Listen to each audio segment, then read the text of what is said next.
Hello and good morning everyone. This is Ujjwal Prakash, student of BCA AKU Batch 2 Semester 3, here to present my presentation along with my team members Sahil and Anubhav. But before starting our presentation, I would like to thank our respected faculty Mr. Neeraj Singh sir for giving this opportunity to present my web page here. So without wasting any time, let's get started into our website. Where, as you can see, this one is the first page of our website, and it is the first section which contains the SVG image, and the next part is some content written over here. The marquee tag is running alongside, and the contents which are web design development and contents to make the web page attractive. Over there we have created a selected work section around which we have added some images, and most important part, this website is responsive as well. As you can see,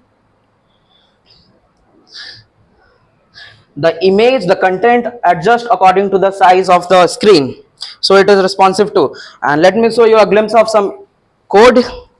This part of code represent the website.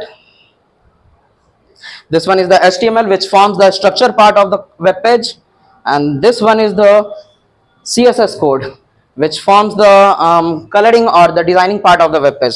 So this was all about the presentation from our side. With that note, I am ending this presentation. This is Ujjwal Prakash signing off.